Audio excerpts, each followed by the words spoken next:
జగన్ పాలనలో బీసీలకు సామాజిక అన్యాయం, బీసీలకు అలంకార పదవులు, ఆమడ దూరంలో అధికారం. గత 5 ఏళ్లు బీసీలను వంచింది. మళ్ళీ బీసీ గలం ఏంటి జగన్? బోడి రామచంద్ర యాదవ్ దీక్షకు వణికిపోయినందుకేనా ఈ కొత్త డ్రామా?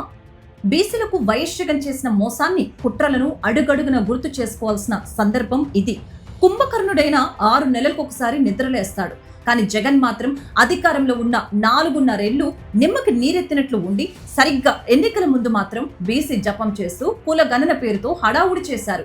నిజానికి ఈ కులగణన అనేది బీసీల సంక్షేమం కోసం కాదని, వారి ఓట్లను తొలగించి పథకాల్లో కోత పెట్టేందుకే ఆడిన నాటకమని ఆనాడే ఆరోపణలు వెల్లువెత్తాయి. అంతేకాదు, ఎన్నికల ముందు బీసీ ఓట్ల కోసం సామాజిక న్యాయం పేరుతో యాత్రలు చేయించారు వైఎస్ జగన్.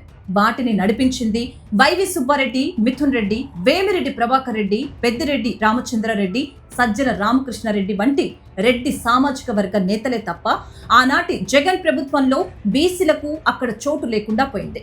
జగన్ ప్రభుత్వం అన్ని నామినేటెడ్ పదవుల్లో బీసీలకు 50% రిజర్వేషన్లు ఇస్తామని, అందుకోసం చట్టం తెస్తామని చెప్పినప్పటికీ అవన్నీ నీటిపై రాతలుగానే మిగిలాయి. కేవలం పబ్బం గడుపుకోవడానికి ఇచ్చిన హామీలుగానే మిగిలిపోయాయి. పదవులు బీసీలకు ఇచ్చిన పెత్తనం మాత్రం రెడ్డి కోటరీ చేతుల్లోనే ఉండేది. గత జగన్ ప్రభుత్వంలో ఏ బడుగు బలహీన వర్గానికి చెందిన మంత్రి అయినా, ఎమ్మెల్యే అయినా ఆ కోటరీ అనుమతి లేకుండా చిన్న ఫైలుపై కూడా సంతకం చేయలేని దుస్థితి ఉండేది. ఆనాడు బీసీలకు ఇచ్చిన పదవులు కనీసం నాలుక గీసుకోవడానికి కూడా పనికి రాకుండా పోయాయి. అసలైన అధికారాన్ని మాత్రం జగన్ చుట్టూ ఉన్న రెడ్డి బ్యాచ్ అనుభవించింది. ఈ ముఠా బీసీలను గత జగన్ ప్రభుత్వానికి ఆమడ దూరంలో ఉంచి వారిని కేవలం ఉత్సవ విగ్రహాలుగా మార్చేసింది. ఈ వివక్ష అధికారుల నియామకాల్లోనూ స్పష్టంగా కనిపించింది.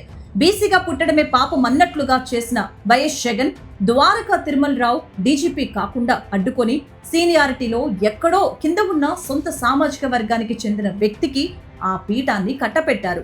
అలాగే బీసీల ఆత్మ గౌరవానికి ప్రతీకలైన బీసీ భవన్లు, కమ్యూనిటీ హాళ్ల నిర్మాణానికి గతంలోనూ భూములు, నిధులు మంజూరైనప్పటికీ జగన్ ప్రభుత్వం ఉద్దేశపూర్వకంగా వాటిని నిలిపివేసింది.